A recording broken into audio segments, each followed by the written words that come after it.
pensando em nosso amor, amor sincero. Ah, se eu tivesse autonomia.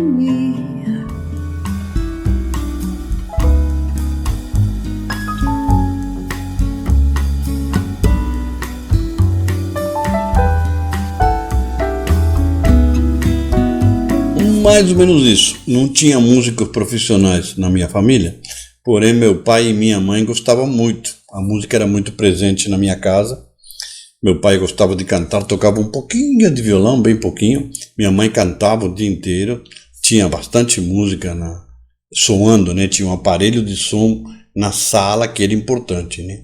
Que tocava sempre. Domingão era dia da minha mãe, que escutava música clássica e tenores italianos que ela gostava, e bolero também, gostava muito de bolero, e acho que isso influenciou muito. Então a resposta seria que eu gostava de música, e isso me levou para a carreira profissional, porém provavelmente sem influência dos meus pais, né? E amigos também, né? Amigos que gostavam e entendiam. Eu tive a sorte de ter amigos que estavam por dentro.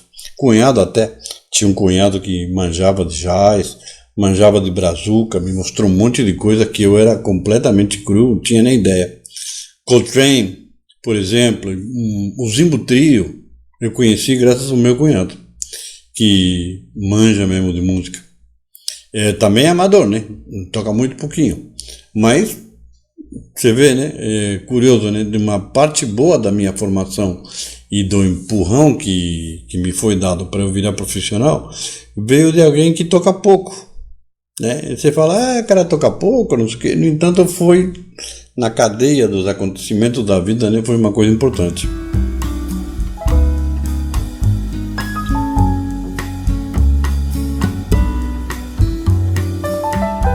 Meu primeiro instrumento, eu acho que foi o braço do sofá. Porque o sofá na casa dos meus pais tinha aquele braço gordão, quadrado para apoiar, e eu gostava de fazer a bateria no sofá. Já estava meio deformadão, né? E acho que a primeira coisa que eu fazia era batucar aquilo ali, né? Eu escutava, acho que intuitivamente eu percebi que tinha um bumbo, né? E uma caixinha, né? Fazia isso aí. Mas meu pai tinha um violão, e eu pegava o violão dele e ficava brincando, né? E comecei com violão, de fato. Depois, para variar, como todo moleque queria uma guitarra, meu pai me comprou uma guitarra, que aliás, se não me engano, era uma guitarra usada. Peguei uma guitarra usada de alguém e aí comecei a tocar guitarra, mas nunca fui roqueiro, assim, né? Sabe, de metaleiro, heavy metal, sempre. Aliás, quando eu era moleque, Led Zeppelin era coisa de nego grosso, né? De quem gostava de rock simples, sem frescura, né? Hoje em dia, Led Zeppelin parece muito elaborado, muito sofisticado, né? Mas era os avós do heavy metal, né? E era um negócio bem mais simples do que, sei lá, Yes, Focus, Premiata Forneria Marconi, Emerson Lake and Palmer, Gentle Giants. Nossa, tudo isso era considerado rock, né?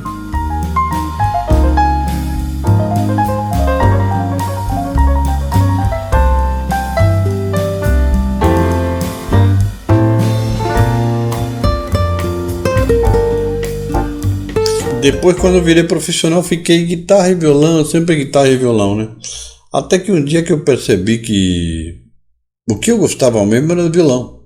O que eu tinha na mão, mesmo quando eu dava aula de guitarra, era o violão. Tocava guitarra por uma questão de mercado de trabalho, né? Tinha muito mais mercado de trabalho para guitarra que para violão. Mas como artista, eu percebi que eu queria encaminhar para o violão.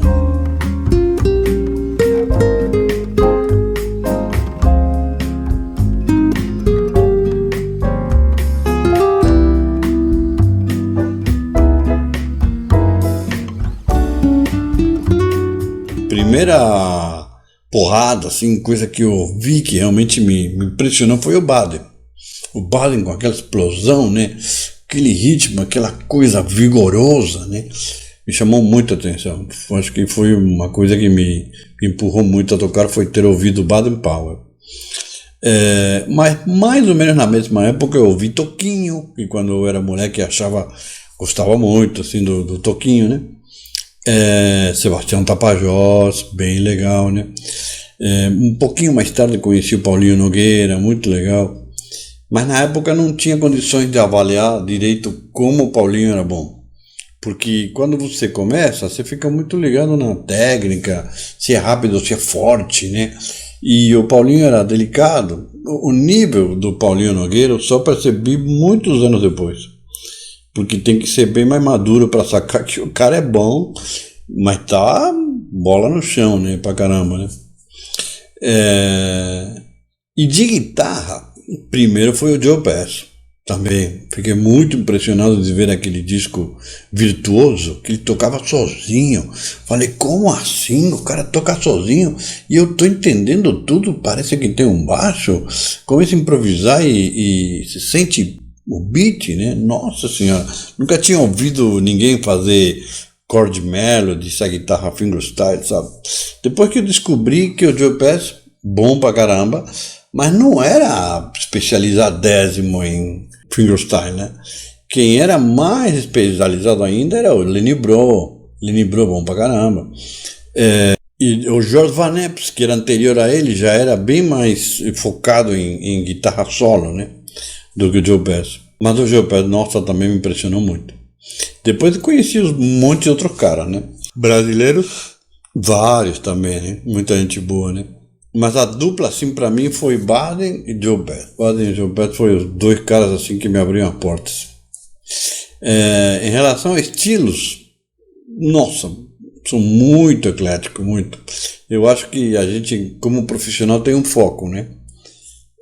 Mas como ouvinte, nossa senhora, uma coisa é eu tocando. Por exemplo, eu nunca toco Beatles. Vejo pouco espaço para eu mergulhar na obra dos Beatles, né? Embora já fiz, né? Já tem até vídeo recente de eu tocando Beatles.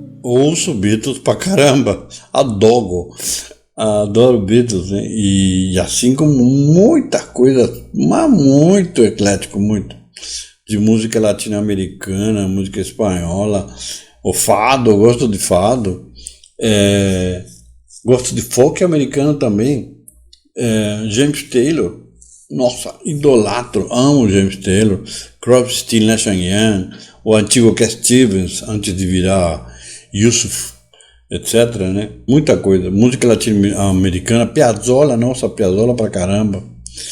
Não poderia dizer um estilo, porque acho que eu gosto de muita coisa, né?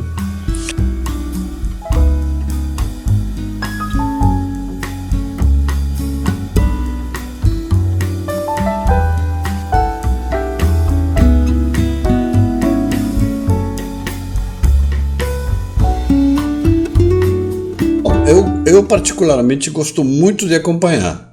Eu gosto, né? Gosto de fazer harmonia. E se for violão e voz, então gosto mais ainda. Porque não tem um pianista para torturar a gente, né? Você sabe que violão, guitarra com piano é aquele fight, né? É difícil de se entender, né? Dois instrumentos harmônicos que mesmo que você se entender bem, você está repartindo o bolo com outra pessoa, né? O bolo é um só. Se você está sozinho no violão, o bolo é tudo teu. Mas se está entre um pianista, é metade para cada um, né? Então, comecei na noite, tocando na noite acompanhava, né? Só que era conjunto mesmo, né?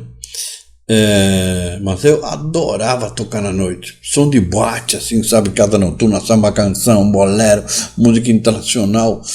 Aquele som que é próximo do jazz, assim, guitarra, né? Nossa, eu adorava fazer isso. Quando vim para São Paulo, eu comecei a trabalhar com Alaide Costa.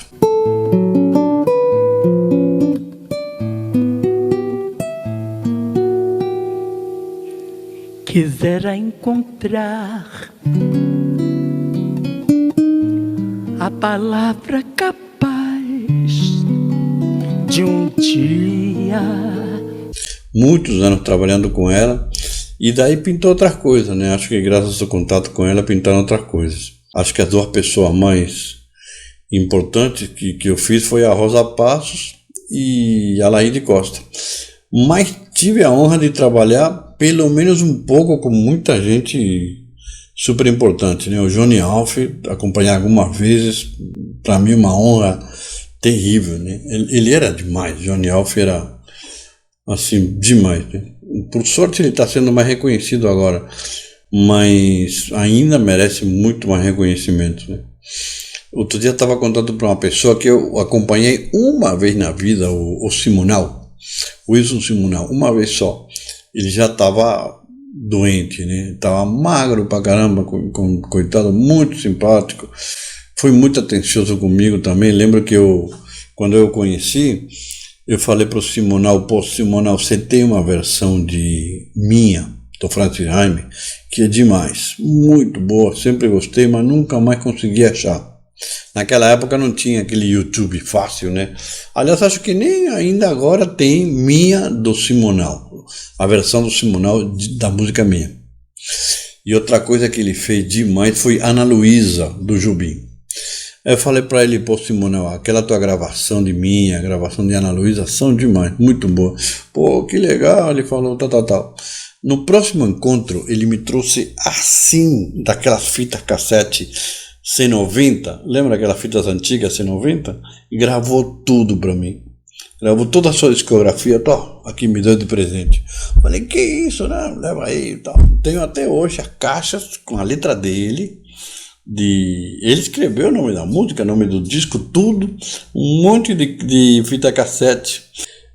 O Carlos Lira acompanhei, imagina, também foi uma temporada lá no Leopoldo, antigo Leopoldo, que era para ser 4 quarta-feiras, no fim virou 4 meses. Eu lembro que estava muito contente de ter a chance de compartilhar o camarim com ele, e eu queria perguntar tudo para ele, né? Do João Gilberto, da Bossa Nova, do Jobim. Ele só queria falar de astrologia, só, mais nada. Não sei se ele ainda está obcecado com isso. Na época ele só pensava em astrologia e me explicava que está tudo errado, porque o pessoal não leva em conta o calendário gregoriano. Então você pensa que é peixes, mas na realidade você é não sei o que, tal. E aí eu falava: mas é o João Gilberto. Então, mas o Capricórnio, né? Não sei o que.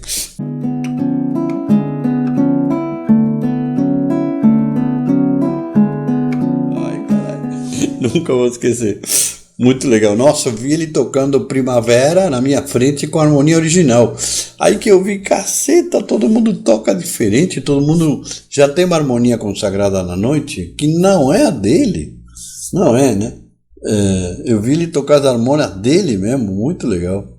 Ver na fonte assim, né? Menescal também cheguei a trabalhar um pouquinho com ele, né? Na Feira da Música. Às vezes eu falo: nossa, mas que privilégio, né? Que sorte de ter, nem que seja encostado um pouquinho minha vida nesses papas assim, né? Acho demais.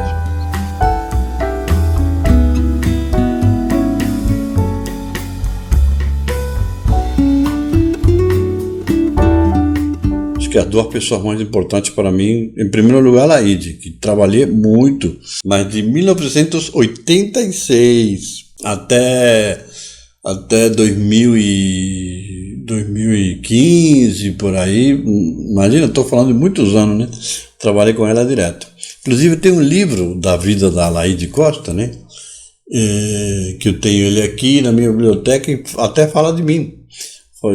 Fala meu nome, porque tantos anos trabalhando com ela, me cita meu nome no livro, né? Não ela, né? Quem escreveu o livro. Mas comecei tocando em baile em Campinas. Baile é uma grande escola, porque baile você tem tempo de aprender a música. Não é aquela porrada da noite, né? Na noite o cara fala assim: mi bemol. Aí começa Nandarion, Chepirururu.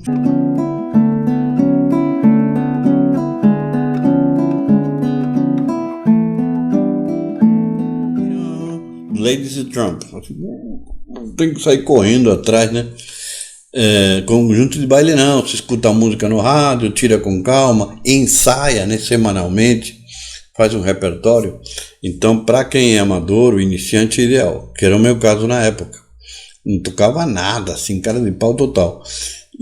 Mas era legal, tinha ensaio do conjunto e tinha muito baile, muito. Pelo menos 2 por semana, pelo menos. Se não tinha sexta, sábado e domingo e feriados, era impressionante.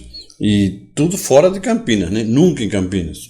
Todo o estado de São Paulo, sul de Minas, viajava pra caramba.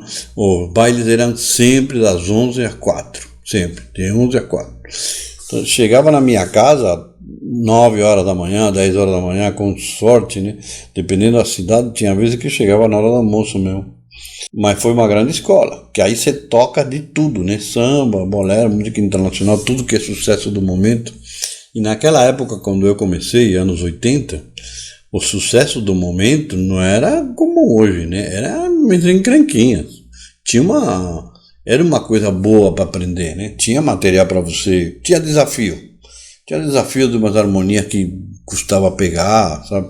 Solinhos bonitos.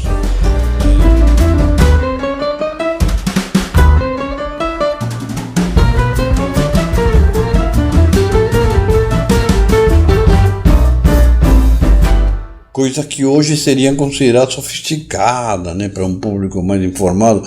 Na época tocava no rádio do cara mais grosso, folhetim do Chico. Tocava em qualquer lugar. Loja, lá em Campinas tem a 13 de maio, que nem aqui em São Paulo, né, Rua de Comércio Popular. E tem aquelas caixas de som para atrair. Tocava folhetim, com aquela harmonia bonita. Tocava Meu Bem Querido, de Djavan. Um monte de coisa que hoje em dia seriam consideradas sofisticadas. Eu tocava num restaurante em Campinas, no intervalo o gerente colocava numa rádio qualquer, cara grosso que não tinha nem noção de nada. Eu lembro de ter ouvido Eu Te Amo do Chico na rádio do restaurante pela primeira vez. Escutei Pedaço de Mim do Chico, nunca esqueço, no som ambiente do restaurante que eu tocava. Eu morava em Campinas, imagina o motorista do ônibus, liga qualquer rádio, liga um negócio horrível. Primeira vez que eu escutei Corrente do Chico Buarque foi no busão, lá em Campinas, que o cara tinha som no ônibus inteiro, né? Ônibus comum. Isso para contar como é que mudou o mercado, né? Como mudou e como piorou. É chato ser saudosista, falar que antes era melhor e não sei o quê. Mas é verdade, quem fala é um músico, é verdade. Se eu fosse cineasta, eu diria, olha, o cinema piorou muito. Hoje em dia...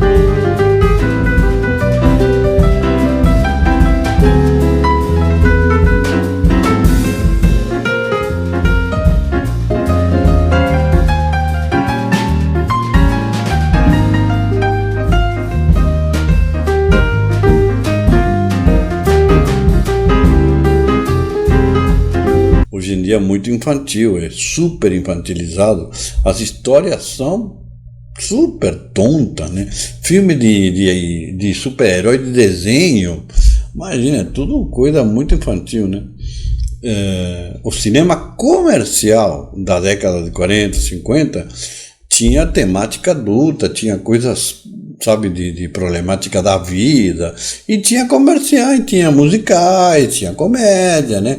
Filminho de amor bobinho, mas tinha uma boa parte do cinema que era digamos assim, entretenimento de qualidade, né? Eu não tenho nenhum problema de música de entretenimento, sabe? Música feita para dançar, música feita para relaxar, problema nenhum. Eu não acho que tem que ter música cabeça o tempo todo, só música sofisticada, de jeito nenhum. Mas não quero ser tratado como retardado, né? Como consumidor retardado que consome música muito ruim.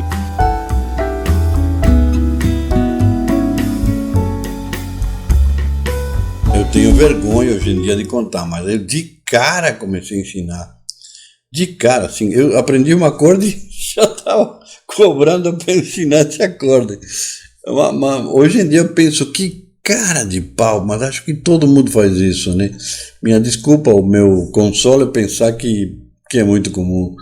Eu sempre dei aula, rapaz, sempre assim, tocava muito pouco e os colegas de escola falavam para mim, você dá aula? Aí eu falei, sim, claro. Nunca vou esquecer, comecei a dar aula porque a molecada falava assim, nossa, você dá aula. Só que para eles eu tocava, né? Eu não tocava nada, era iniciante pra caramba.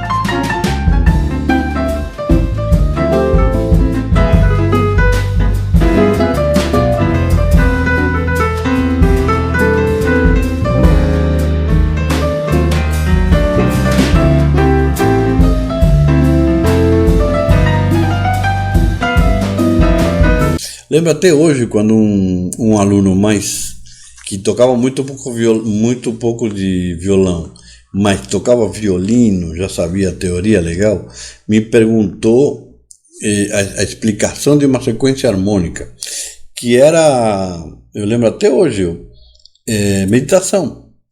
Porque introdução de meditação é aquela sequência cromática, né?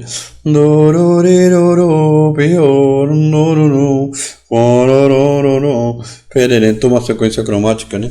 Da tônica até a dominante, né? Descendo, né? E eu não soube explicar. Tá aqui, aí que foi a primeira vergonha que eu passei, que eu vi, Maria, não sei nada.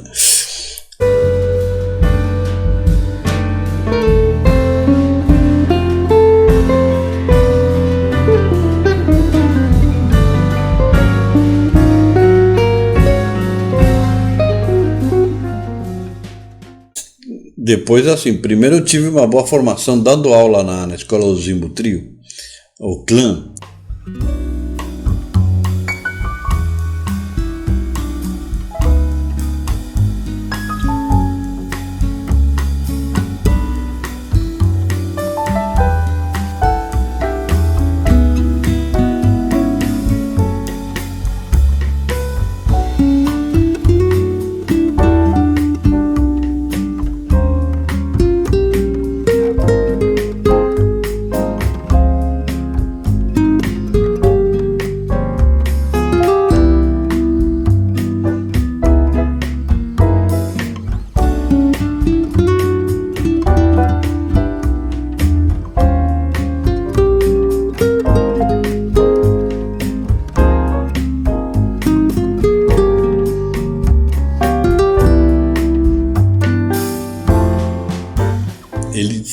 Ali o chefão era um pedagogo. Isso fazia a diferença. A escola tinha curso de treinamento 2 vezes por ano. Em julho e em dezembro. Tinha treinamento interno, rigoroso. E o treinamento não era de música. Lógico, o cara falava assim, olha, que vocês tocam bem, eu tenho certeza que senão vocês não estariam aqui. Mas para mim não interessa, eu preciso de professores bons. Não quero que você fique fritando na frente do aluno e o cara não aprende nada. Então, o treinamento não era de música, era de pedagogia, de filosofia da educação, até de alfabetização.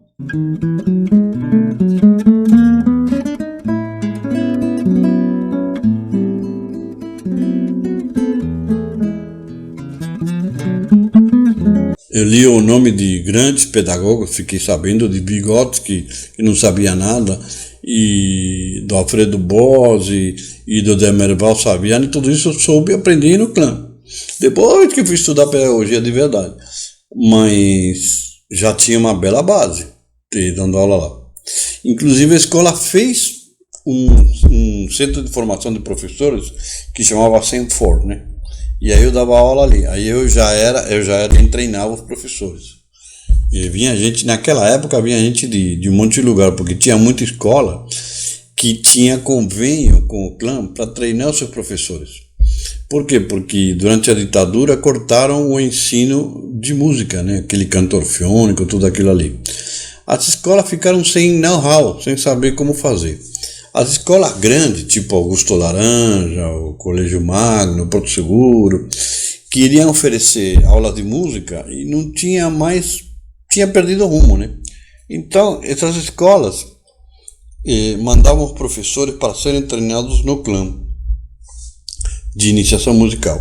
E compravam livros do clã aos milhares. Imagina, uma escola que tinha 4.000 alunos, comprava não sei quantos mil exemplares de livro. Era um negocião naquela época.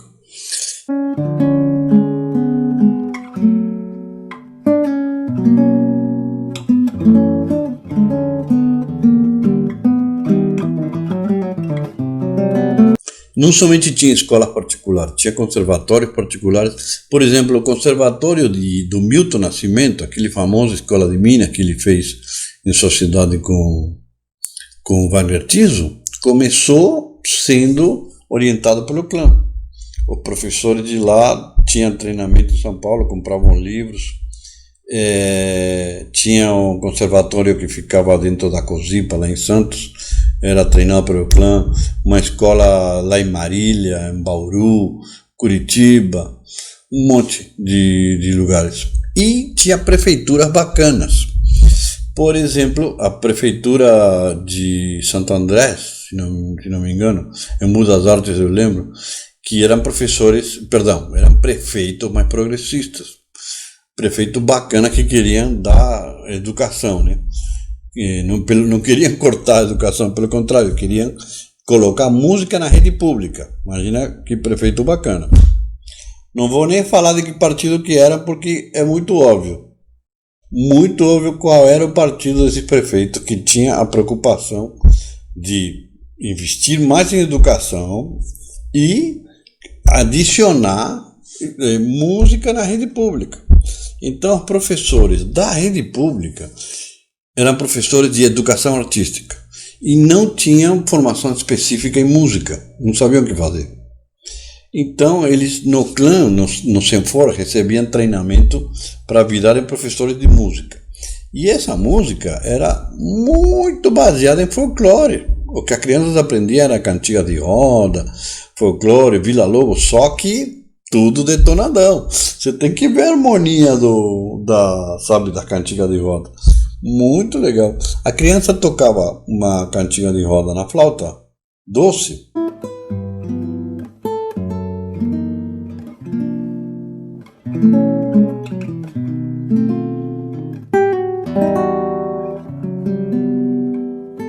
Simplesinha, por baixo inconscientemente já estava rolando uma harmonia legal pra caramba, né? Eu imagino que essas pessoas se tornaram ouvintes qualificados, né? Eu imagino que essas crianças hoje devem ser uns ouvintes de outro nível, né? Não é possível, né? Imagino que sim. Então,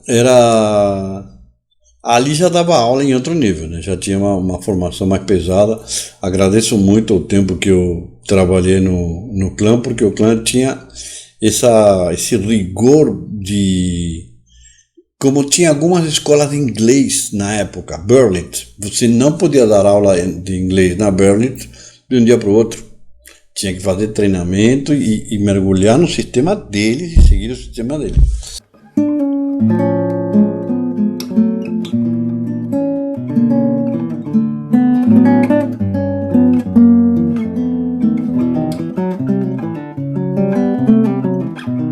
Você poderia discordar do clã, não gostar da linha deles, mas era um negócio organizado, definido, não tinha um monte de professor particular na mesma escola. Era uma escola com uma coluna vertebral bem definida. Cada professor sabia qual que era a política que tinha que fazer. Inclusive era uma escola que te dava a liberdade até de rejeitar aluno.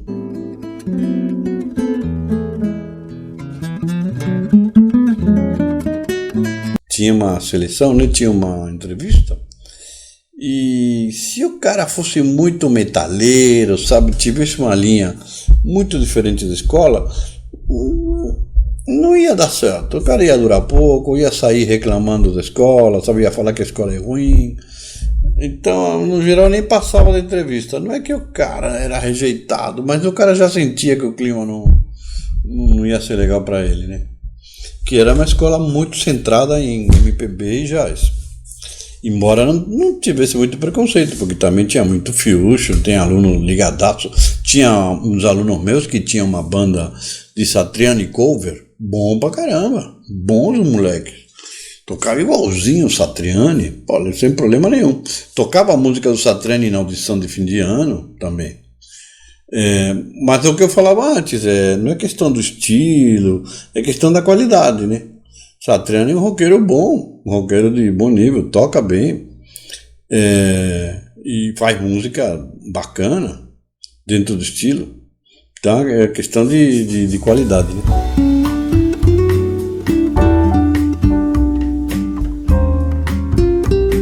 Eu sempre conto que eu demorei muito para sair da fase de operário da música para artista. Eu me toquei tarde que eu não estava agindo como artista, estava agindo como operário da música. Então trabalhava um monte, tocava aqui, tocava ali, mas meu nome, meu som não aparecia, né?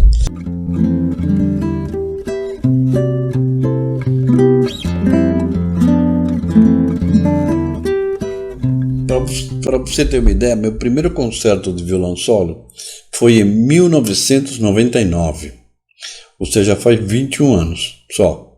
A idade que eu tenho, tem muita gente que com 18, 19, com 20 já está bem caminhado, principalmente no violão erudito, né? Violão erudito, no geral, se o cara com 18 não está tocando legal, já fica meio difícil de ir em frente, né? Como balé, por exemplo, são violão popular não. Violão popular, por sorte, é possível você começar mais tarde e nem precisa tocar muito também, porque no violão popular pode ser muito valorizado o fato de você ser criativo pra caramba, ser diferenciado, etc, né? A questão é que meu primeiro disco saiu somente em 2005. 2005 foi meu primeiro disco, que foi com o meu quarteto. Um disco de violão, mais contrabaixo, bateria e piano. A seguir saiu um disco que foi feito na Argentina, porque me contrataram para fazer um show por causa dos 50 anos da Bossa Nova, que comemorava 50 anos da Bossa Nova em 2008. O contrato previa um disco ao vivo, eu e banda, músicos locais, né? Esse disco foi feito lá na Argentina e eu não gostei muito da questão técnica, por isso que eu não costumo fazer propaganda dele, não tenho ele no Spotify, porque não gosto do resultado técnico, né? O som não ficou legal, foi gravado ao vivo. Depois eu fiz um disco de violão solo chamado Wrong Way, que saiu em 2010. Wrong Way no sentido de contramão, né? Porque de fato eu me sinto até hoje esteticamente na contramão do violão brasileiro moderno, que tem um lado heavy metal que eu não curto muito, né? Um lado muito over, né? E eu sou meio devagar, toco aquela coisa mais tranquila, né? E em 2015 saiu o segundo disco do meu quarteto, que chama Quatro Climas. E em 2018 saiu o meu segundo disco de violão solo, que chama A Canção Brasileira, que de fato foca a canção brasileira. Por enquanto são 5 discos só. E eu ia lançar um disco só de Jobim no começo do ano passado, mas com o lance da pandemia acabei congelando, né? Era um disco de gravações de Jobim que eu já fiz. Tava relançando tudo que eu fiz de Jobim, mais 2 músicas de bônus novas que eu tava fazendo, né? Ainda vou fazer, certamente este ano, 2021, vou fazer esse CD. Conrado Plays Jobim.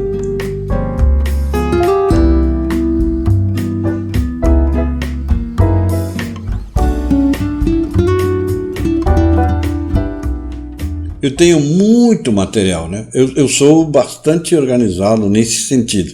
Em outros sentidos, sou meio caótico.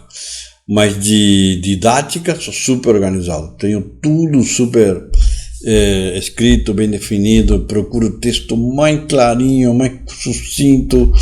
Ao contrário do que eu estou falando, né? Que falo pra caramba, escrito eu faço uma coisa bem organizadinha. Eu poderia ter 1 trilhão de livros, porque se você me perguntar, você tem um exercício para o assunto X, você tem um texto que explique o assunto Y? Tenho qualquer coisa. De qualquer coisa. Você me fala assim, eu quero saber batida de Xexá. Tenho escrito. Não, eu quero saber quando é que usa a escala dominante harmônica. Tenho base também, tenho playback, tenho qualquer coisa. É impressionante. Tenho gigas e gigas no meu computador de material didático, só que quase tudo pequenas lições, né? São pequenos trechos, né, que eu fui juntando, fui fazendo. Agora, livros mesmo, quando eu dava aula no clã, a parte eu era o supervisor, né? Eu acabei virando o supervisor da escola, então tinha 3 livros que eu fiz para a escola. O volume 1, 2 e 3 do método de violão e guitarra. Era um livro que misturava violão e guitarra. Tinha peças de violão e tinha riffs de rock, por exemplo, né? Que eu achava super legal se o violonista tocasse o riff de rock e se o roqueiro desse uma olhadinha na peça, né? Ia ser super legal. Esses 3 livros, quando eu saí da escola, eu não renovei o contrato e fiquei de relançar, fazer ele de novo, sabe? Reformular mais direitinho, né? Com um visual melhor. E na época pensava, vou adicionar um CD de playback. Isso foi em 2000, no ano 2000. Saí da escola em 99. Nunca fiz. Sem tempo, sempre enrolando, né? Nunca fiz isso. Mas meus alunos particulares, eu uso esse livro com meus alunos particulares. Eu não vendo, dou de graça para eles. É um livro que é, digamos, iniciação, que pretende que o cara saiba ler, saiba achar a nota no braço, saiba a cifra razoável, né, saiba batidas razoáveis e que tenha um repertório razoável. Então é um cara iniciado, né, um cara que já sabe cifra, sabe ler, tem um repertóriozinho, desenvolveu a técnica, sabe mão direita, mão esquerda direitinho, tá encaminhado, né?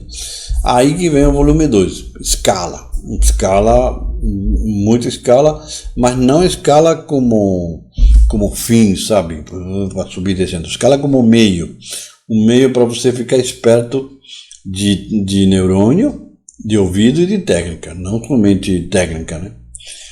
Escala sempre com um monte de exercício que te obrigam a saber o intervalo que você está tocando, a nota que você está tocando e, claro, o lugar, o dedo, a leitura e o som, né, que é muito importante.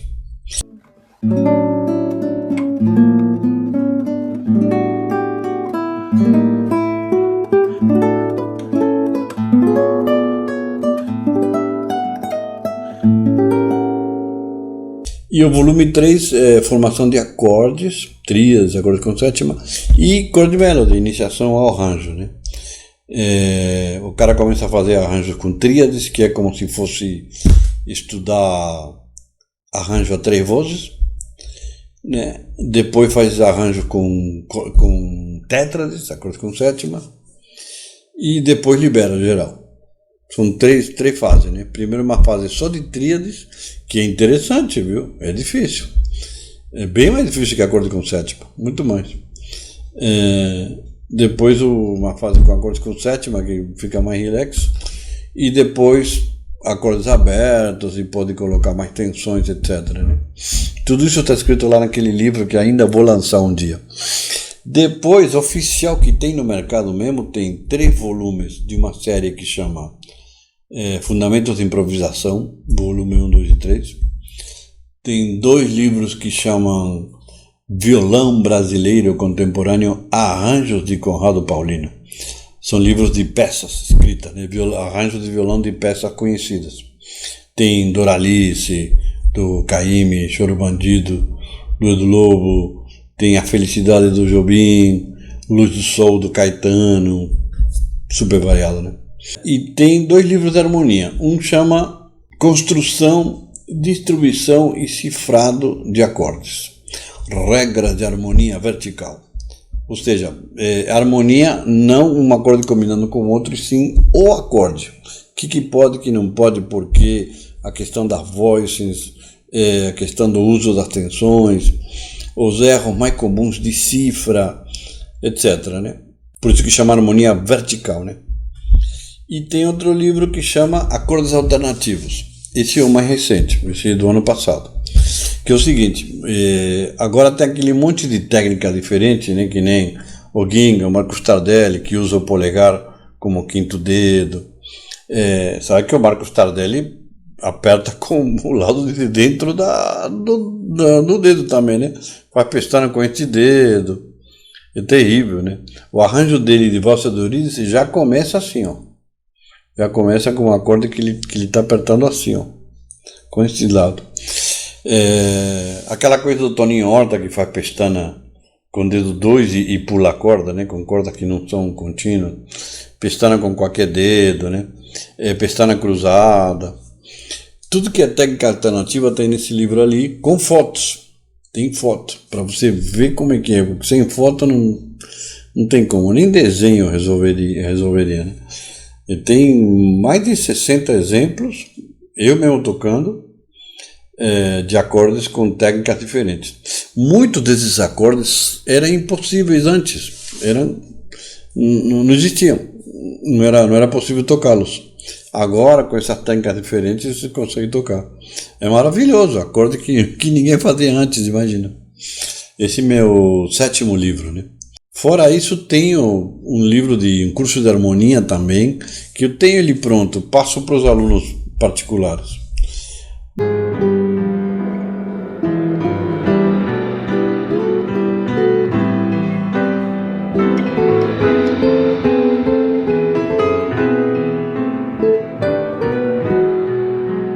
Na realidade é muito similar ao livro da Berkeley, talvez parecido também com o livro do Jan Guest, mas eu acho que eu em particular vejo a harmonia de outro jeito. Eu vejo a harmonia de uma forma que eu, na minha opinião, claro que é absolutamente suspeita, eu acho muito mais eficiente pensar como eu penso. E como eu penso é fruto de vivência, de ter sido um cara da noite, de ter sido um cara que tocava de orelha, que não sabia teoria, que aprendeu teoria depois, porque eu comecei na porrada. Eu entendo como funciona a cabeça de quem toca de ouvido, né? E isso justifica a música de uma forma muito mais musical e menos matemática, né? Não dá para explicar aqui nessa entrevista.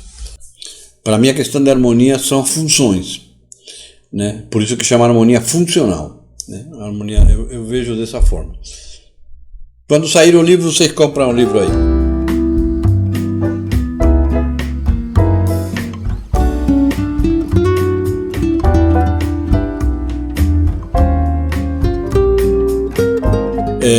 As duas coisas. Eu tenho meu próprio material, né? Que fruto de tantos anos. Muitas vezes o conteúdo é o mesmo, não tem o que inventar, né? Não dá para inventar como construir escalas, como são os intervalos. É normal, né? Todo mundo, um livro ou outro não faz muita diferença.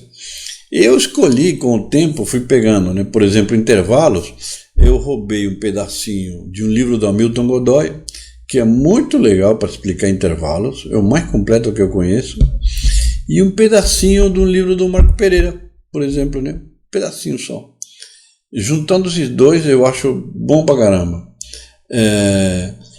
Por exemplo, tem uma coisa que eu peguei do livro do Mick Goodrick, famoso livro lá do Advanced Guitarist. Tem um pedacinho do Jamie Eberson, por exemplo, 2 páginas, uma página que, e aqui ele acertou, aqui ele falou direitinho. Então tenho vários trechos, como se fossem trechos selecionados de cada assunto de muitas pessoas, né? Por exemplo, arpejos de violão, os arpejos do Cano, do Antônio Cano, são os mais musicais que eu conheço. O oposto do Carlevaro, que é muito bom, mas é chato, é árido, né? Desagradável. Os arpejos do Cano são bonitos, parecem pecinhas. E você consegue o mesmo resultado sem sofrer, né? Com uma coisa mais musical, por exemplo. Então tem uma seleção de métodos, fruto de ser velho. A velhice me deu essa vantagem, né? De saber, não, isso aqui é legal ou isso aqui é indiferente. E tenho meus próprios métodos, claro, né? Que para mim já é mais confortável, já sei como que é exercício, já sei qual vai ser a resposta do aluno, o problema que ele vai ter. Eu sei que ele vai errar aqui e ali, porque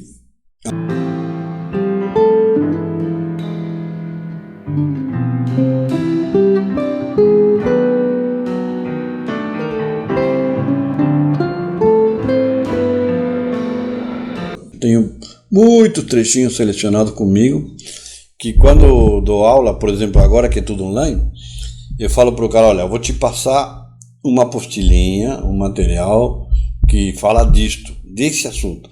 Aí são 2 folhas, 3, uma, mais aquela folha que mata, assim, super legal. É como você fazer uma purificada nos métodos, né?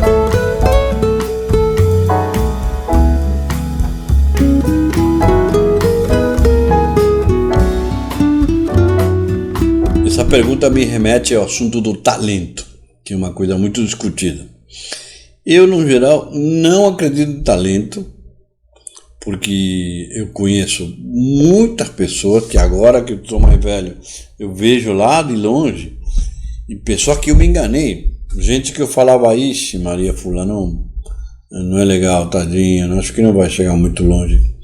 Engano meu. Porque o cara não mostrava aquela habilidade no momento, não parecia, sabe, aquele aluno que você fala, nossa, esse cara é legal, como pega fácil. Muitas vezes esses alunos que pegam fácil é uma espécie de faísca, sabe, que não dura, apaga logo. O cara não passa dali, né? Tem gente que tem muito talento, mas, por exemplo, um caso muito comum de guitarra, facilidade técnica e dificuldade de teoria. Muito comum. Aí o cara parece que vai, né? Mas essa dificuldade teórica impõe um limite pro cara e o cara vai tocar rock legal, assim, nunca vai conseguir tocar jazz, por exemplo, né?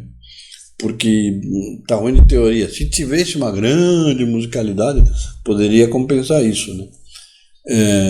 Agora, por outro lado, acredito em talento sim, quando o cara é muito fora da curva.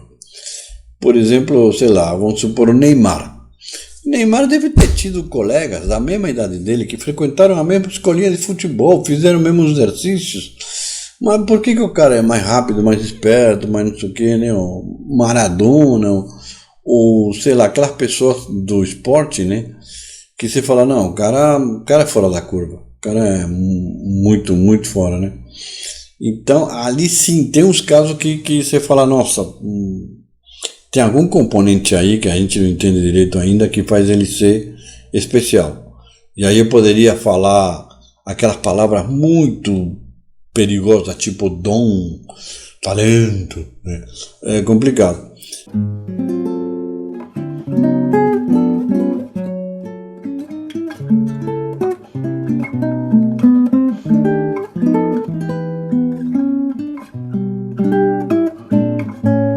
Mas é verdade que tem gente que você fala assim, não dá para chegar nesse nível de habilidade, mesmo quem estudou muito, quem praticou muito, não consegue. Mas é uma minoria super minoritária. Aí que também eu vou falar o seguinte, da mesma forma, a maior parte dos músicos chegam lá porque estudaram, né? Porém, tem aqueles caras que você fala, pô, cara chegou lá e não sabe nada, né? Por exemplo, Wes Montgomery, o caso muito clássico, muito citado. Chet Baker, sabia nada, o desgraçado. Dominguinhos, pelo amor de Deus, Dominguinhos é um talento incrível, um gênio, compositor, instrumentista, bom demais, não sabia nada, era tudo na orelhada. George Benson, toca muito mais do que sabe.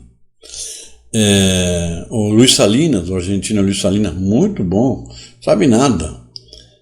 Porém, assim, tanto Salinas quanto o Benson, depois de uns anos, quando você fica mais esperto, você percebe, dá pra ver que tem um limite, uma pena, né? Tem uma coisa que você fala, tem uma praia onde já não dá, né? Porque a musicalidade do cara é superior, a habilidade motora do cara é superior, mas a falta de conhecimento teórico é como que tem uma área proibida, tem um bosque, sabe, aquele bosque você não pode entrar ali. Esse bosque negro aí, você não tem a lanterna para entrar nesse negócio. Mas tudo bem, Binson é bom pra caramba, não deve sentir falta nenhuma disso. O Yamandu tem um talento inacreditável. Também, pelo que eu sei, não sabe nada. E é impressionante a habilidade que tem desde cedo, né? Você toca bem desde que era muito pequenininho e é um cara que ainda vai mais longe ainda, né? Então mais uma vez a resposta não é, quase tudo não é sim, não, né? Ou preto e branco, né? Tá cheio de tons de cinza, né? Essa pergunta, as duas coisas valem.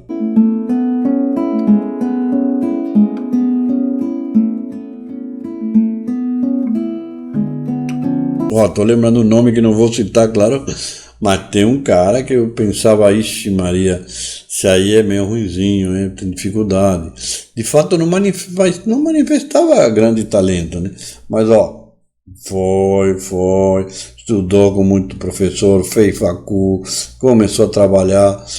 Hoje em dia o cara tá muito bem, mas muito bem, assim. Com responsabilidades grandes. Inclusive ele faz coisa, esse cara que eu estou pensando que não vou falar o nome, ele faz coisa que eu não poderia fazer. Eu não teria competência para encarar uma coisa assim, de tanta responsabilidade.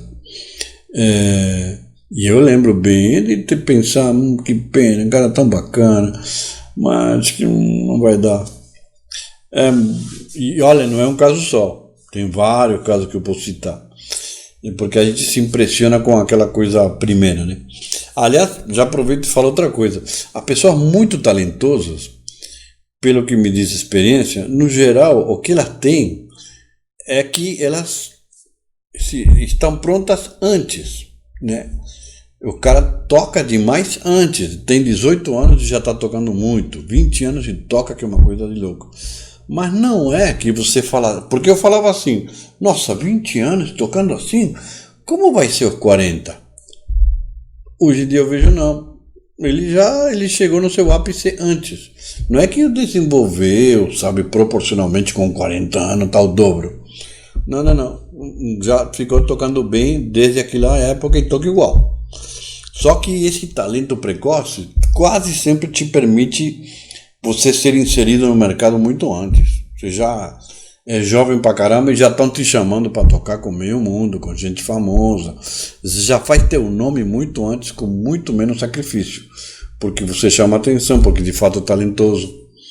Não é um talento que se apaga. Não, mantém. Mas não é um talento que progride, que você fala, nossa, o cara que se com 18 toca assim, imagina quando ele tiver 30. Quando tiver 30, mais ou menos a mesma coisa. A maioria. Por exemplo, não acho isso do Yamandu. O Yamandu já era uma coisa de louco e eu vejo ele assim falando, nossa, mas tá, cara, tá melhor agora. Milton Godoy, o pianista do Zimbo, um cara que nunca parou de melhorar. Eu fui testemunha, fiquei no clã de 1985 a 1999, 15 anos vendo o cara. Mas tá ficando mais moderno, mais esperto. E hoje, com 70 e porrada, ele toca pra caramba. Nunca parou de progredir. Impressionante. Não é um cara que você fala assim, bom, o cara toca legal, mas eu fico por aí. A maioria da gente, eu mesmo acredito que sou assim, devo estar tocando pior agora do que antes, né? Eu imagino. Talvez tenha melhorado em alguns aspectos, não os aspectos técnicos, certamente, né?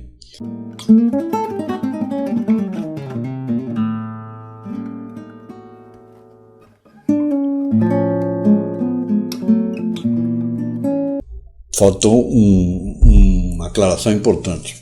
Depende muito do estilo, porque se o cara for bluesman, o blues não exige conhecimento teórico. Pelo contrário, se você souber muito, atrapalha. É melhor você ser um cara rústico mesmo. Aí que você tem a linguagem legal. Se você toca moda de viola, por exemplo, né? Se é um cara do campo, do folclore, tem a linguagem. Vai fazer facul de música, vai estragar tudo. Vai querer complicar, fazer uma introdução não sei do que, vai ser difícil você manter aquela pureza, sabe, da música caipira mesmo, de raiz, porque você já foi exposto a não sei o quê. Melhor não saber nesse caso. Então, é muito fácil ser um músico digamos, de sucesso, que se torna um grande músico na sua área, se a sua área permite isso. Por exemplo, reggae. Ninguém faz faculdade de música para aprender reggae. Independente do gosto, né? Você pode amar ska, reggae, pode adorar. Mas são estilos muito simples. E se não forem simples, descaracteriza. Não dá para você fazer uma música sofisticada no ritmo de reggae, né? Mas não que seja reggae. Isso aí não vai ser reggae mesmo, né?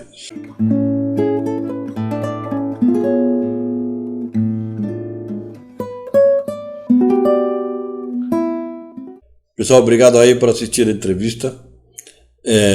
Quem quiser me seguir, tem canal no YouTube Conrado Paulino Oficial, tem no Instagram Conrado Paulino Brazilian Guitar no Instagram, tem no Face tem o pessoal e tem a fanpage, tem River Nation, SoundCloud, tem de tudo.